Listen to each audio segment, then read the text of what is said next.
All right, welcome back, everybody. So today we'll be getting into a different topic. We're going to get into data privacy, data governance, which is also a very big piece of the puzzle in terms of the GRC guideline we've been talking about. Why is this important? Remember, again, in terms of assets in general, when we started this journey, we talked about the need to track assets. We talked about hardware, softwares, and data. So today we'll get into the element of data. Remember again, hardware, software, data. Data on its own. Remember, we always use the word data is the new oil. So that's why a company like Google, Alphabet are worth trillions of dollars. A company like Tesla, because of the data they have, they are superior to other EV companies. Company like former, the likes of Facebook, and all of these companies, they have something in common, data. They have access to our data. It can data mine us to anything. It is insane. You know, you try it.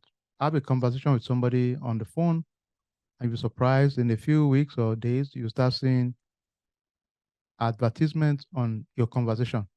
Try it. Just try and have a conversation and say, oh, well, I'm thinking of buying a Tesla, and you'll be surprised you start seeing ads on Tesla Model 3, Model 4, and all that stuff. It's crazy right now, but it's real. So then after that, we now went into some other things. We said, whatever you have as an asset, it is important to understand that we need to track them for vulnerabilities, right? And to ensure that none of our assets is exploited. Okay. Then we left that. We said, okay, at the end of the day, we also have to think of identity access management. How do we manage access to all of these assets? How do we grant access to people? The principle of least privilege, don't give people access to what they don't need. Then we talked about role-based access, grant access based on role. We talked about multi-factor authentication within identity access management. And we said, we're talking about how do we grant access to users? How do we make changes to access to users? Then how do we revoke access to users? Then we left that, we said, okay, threat intelligence. At the end of the day, we have to think about how do we gather intelligence, right? Okay, externally, internally within our business, how do we gather all of those intelligence together to make meaningful decision within our organization? Then after we left that, we now said, okay, let's think a little bit more and said the tools that gather all of those information, we use a tool called, we call them SIM, Security Incident Event Monitoring Tools. And some of them, we have the likes of QRadar, we have the likes of Splunk, Exabeam, and some other ones out there, open source tools out there also. Then after we went through all that, we talked about incident response. We said, at the end of the day, we have to think about how do we respond if there was a security incident, right? And we talked about the need to have an incident response plan. So we went into all that details. Then we went further. After that, we said, okay, let's talk about building policies, procedures, and guidelines. And we said policies are high-level documentation, procedures get into step by step, then the guidelines will be like best practices or recommendations. Then we went further to say, okay, let's talk a little bit about mapping security controls to certain leading framework. And we said NIST cybersecurity framework and ISO 27001. And for each of those, we went through a scenario where a new chief information security officer came to your organization. He or she is blindsided on what's going on, and you're the safe space to say, please, could you give me a quick assessment to guide me on the priority items within our organization? Make sure you use those in interviews. And what you did is not just the assessment, you provided action plan that highlighted priority items and the timeline to fix those issues in different phases, 3 months, 6 months, 9 months, high, medium, low. So it's very actionable. You've given them, then you even added ease of execution, meaning how easy is it to get a win. So it's just amazing process, right? Then once we finalized that, we said, okay, let's talk about risk assessment. And that's going to be an ongoing theme we'll see a lot, right? How do we assess the risk, identify those vulnerabilities or threats within your organization? And for those of us that were part of the internship program, you could tell we identified some risk for the healthcare, tool for MRI and CT scan. Then we also said equally critical is third-party vendors. The third-party vendors are going to be always around. There's no easy way around it. These are people that, they are supporting our business all the time. And because of that, we need to make sure we are constantly, you know, um, assessing them for any kind of threat or risk. So it is important we have third party assessment done. Then we have to understand questionnaires needed for those third party also. I was in a conference this week, and one of the vendors I, met, they have a very cool way of doing their third party questionnaires. You know what they do? Two things. If you don't have a third party questionnaire, no problem. Upload your existing security controls. The system would identify it and automatically generate questionnaires you should implement for your third party vendors. Of course, your guess is as good as my AI model, right?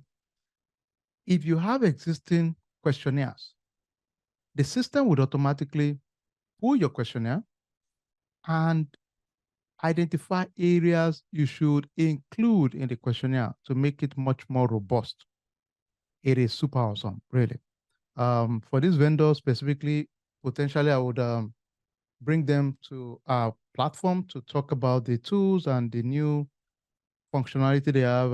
It will be a good exposure for them too. So um, hopefully sometime next year, early next year, we should be able to do that. But it's pretty cool, really, really good stuff.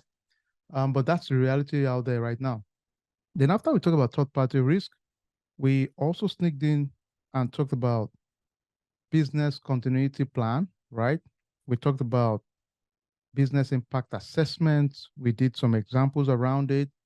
We did some examples around PCI DSS for financials. We did a similar one for EPA for healthcare, the key security controls. And then on Wednesday last week, or this week, we went into putting all of this together, developing some prompts towards developing our resume. And we did that with the mindset of getting you ready mentally, not to wait till down the road before we get into the interview mindset. Okay. So today we're going to jump into another topic. It's a topic we're all part of, whether we know it or not already. Data privacy and data governance, right? So we can all agree, at the minimum, we can agree that data privacy is a big deal out there today, right? So the question is that, what about data privacy, data governance? So we'll get into that details right now. And if you take a look at our um, WhatsApp group, I sent a few documents out there in the group.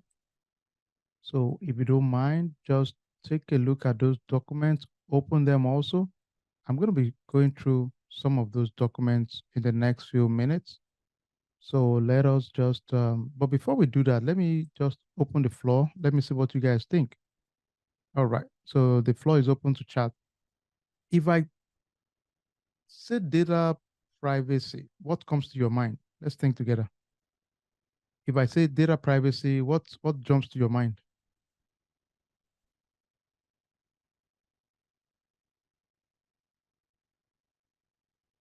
If I say data privacy, what comes to your mind? For a second, let's forget cybersecurity talk and just think together and say, okay, if I come and say, hey, data privacy, okay, I like that. All right, I love that. Asset management, yes, I agree. GDPR, yes. Confidentiality. Encryption, yes. Access. User information. Information confidentiality. PII. Personal identification information, yes. Protect data. Safety of information, protecting my info, GDPR, securing the data. Thank you, Remy. Thank you. Thank you, George. Thank you, Gemini. Yep. Shala, Nee, Larry. Okay. Yep. I'm 100% with that mindset. Okay, let's take it a step further. If I say data security, what comes to your mind?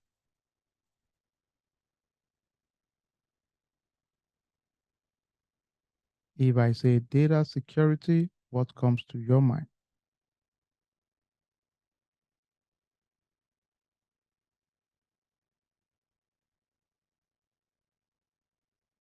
If I say data security, what comes to your mind?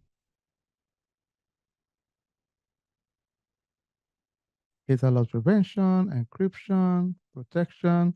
Somebody's using ChatGPT. Love it. Hashing, patch management. Okay. All right. That's a lot of good stuff you guys are putting together. Okay, fair point. Um, okay. If I say data breach, what comes to your mind? Data breach. What comes to your mind? Data breach.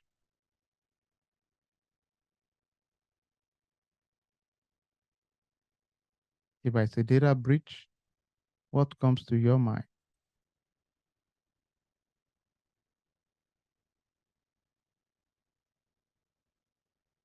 Okay, that's what we got.